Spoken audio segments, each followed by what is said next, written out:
Israeli Minister Benny Gantz quit his country's emergency coalition government on Sunday, leaving Prime Minister Benjamin Netanyahu without a centrist power in his government. In a televised news conference, Gantz said Netanyahu was, quote, preventing us from advancing toward true victory, and that politics was clouding fateful strategic decisions in his cabinet.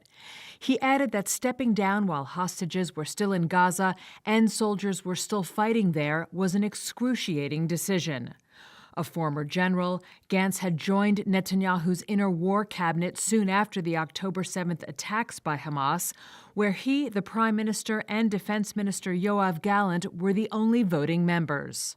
I was very privileged, together with my friends, to bring to the cabinet room all the experience we have. I know that the other people are staying there, mainly Yoav Gallant and Prime Minister himself. They know what should be done. Hopefully they will stick to what should be done, and then it will be okay. Gantz last month had presented Netanyahu with a June 8th deadline to come up with a clear post-war strategy for Gaza. Netanyahu brushed off the ultimatum soon after it was given. While the departure of Gantz's centrist party will not pose an immediate threat to Israel's government, it could have a serious impact. It leaves Netanyahu reliant on hardliners with no end in sight to the Gaza war and a possible escalation in fighting with Lebanese Hezbollah. This would likely increase strains already apparent in relations with the U.S. and intensify public pressure at home, with the war still not achieving its stated goals, the destruction of Hamas, and the return of more than 100 remaining hostages held in Gaza. After announcing his resignation, Gantz urged Netanyahu to agree on an election date in the fall to avoid further political infighting at a time of national emergency. Polls have shown Gantz to be the most formidable political rival to the prime minister. Netanyahu responded to Gantz's resignation in a social media post, telling him it was no time to abandon the battlefront. Far-right parties made gains in the European Parliament election on Sunday, adding uncertainty to the EU's future political direction. Exit polls projected center, liberal, and socialist parties would retain a majority in the 720-seat parliament, but would lose some 28 seats. French President Emmanuel Macron was battered by Marine Le Pen's far-right party. Macron said the EU result was grim for his government, and one he could not ignore, prompting him to call a snap national election. If Le Pen's National Rally Party wins a parliamentary majority, Macron would be left with little sway over domestic affairs. German Chancellor Olaf Scholz also endured a painful night. His Social Democrats scored their worst result ever, suffering at the hands of the mainstream conservatives and hard-right Alternative for Germany. Meanwhile, exit polls showed Italian Prime Minister Giorgia Meloni with her position strengthened, with her arch-conservative Brothers of Italy group on top. Despite the far-right's inroads on Sunday, a centralized exit poll showed that the center-right European People's Party will still be the biggest political family in the new legislature, and even gain 5 seats to field 189 deputies. That's good news for EPP member Ursula von der Leyen, as she seeks a second 5-year term at the helm of the powerful EU executive arm. As results came in, von der Leyen was quick to present herself as a shield against extremes. The center is holding. But it is also true that the extremes on the left and on the right have gained support. And this is why the result comes with great responsibility for the parties in the center. Analysts attribute the gains by nationalist parties across Europe to discontent over spiraling prices, concerns over migration, and the cost of the green transition, as well as the war in Ukraine. Conservatives will now seek to translate their victories into influence on EU policy. A rightward shift inside the European Parliament may make it tougher to pass new legislation that might be needed to respond to security challenges, the impact of climate change, or industrial competition from China and the United States. The euro fell broadly while French bonds and stocks were hit hard on Monday morning. It all followed French President Emmanuel Macron's decision Sunday to call a snap parliamentary election. He made the call after being beaten in a European Union vote by the far right. Cette décision est grave, lourde. This decision is serious, a hard one, but it is above all an act of confidence. Confidence in you, my fellow citizens, in the capacity of the French people to make the fairest choice for themselves and for future generations. Confidence in our democracy, so that the voice can be given to sovereign people. Nothing can be more Republican. The euro fell 0.5% in early European trade to a 1-month low and hit a 21-month trough against sterling. French blue-chip stocks dropped 2%, with steep losses for lenders like BNP Paribas and Société Générale. Europe's benchmark stock 600 also fell 0.7% before recovering some ground.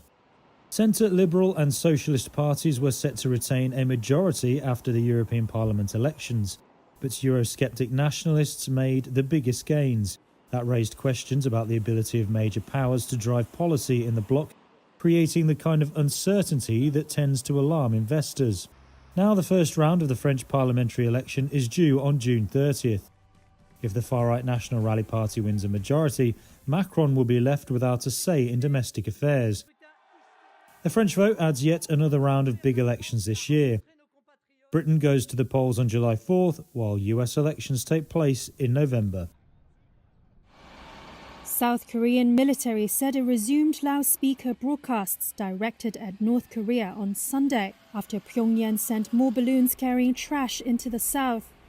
In a video provided by the military on Sunday, trucks were shown carrying loudspeakers and soldiers assembling them in a training exercise. The military said it was the first such training since 2018. The location and date of the training were not disclosed. The decision to resume the broadcasts as a form of psychological warfare was made after North Korea began launching about 330 balloons with trash attached a day before, with about 80 of them dropping over the border. That's according to South Korea's military. South Korea's broadcasts include world news and information about democratic and capitalist society, with a mix of popular K-pop music. The sound is believed to travel more than 12 miles into North Korea. Kim Seok-kyung is a presidential spokesperson. The measures we will take may be unbearable for the North Korean regime, but they will send a message of hope and light to the North's troops and its people. Pyongyang started sending balloons carrying trash and manure across the border in May. It has said the move was in retaliation for anti-North leaflets flown by South Korean activists as part of a propaganda campaign. North Korea has shown some of the angriest reactions towards the leaflet campaign and the loudspeaker broadcasts, in some cases firing weapons at the balloons and speakers. South Korea stopped the broadcasts under an agreement signed by the two Koreas' leaders in 2018, but tensions have mounted since then as Pyongyang pushed ahead with weapons development.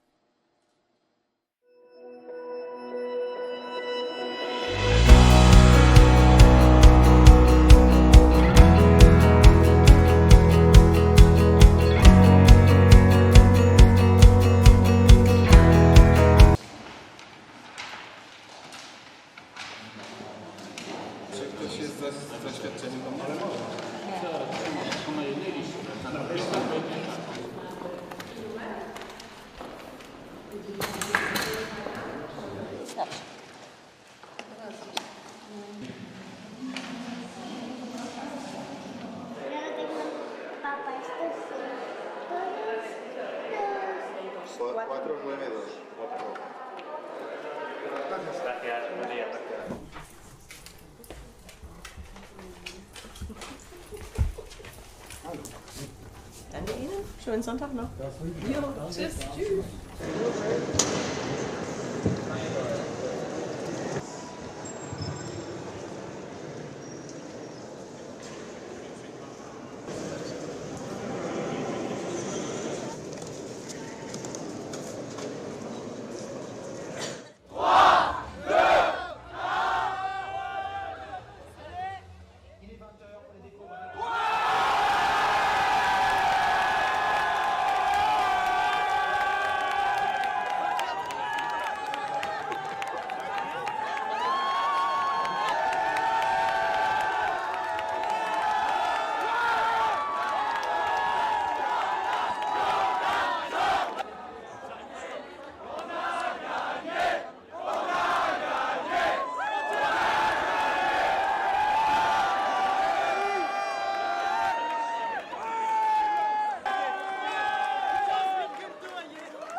I will now detail you the following steps, as Jaume just mentioned. SD is second and also gaining some seats, which means that for the first time in the last decade, the addition of to constitute in the coming weeks until the first day of the next legislature on the 16th of July. Members of the European Parliament elected in at least 1/4 of the member states.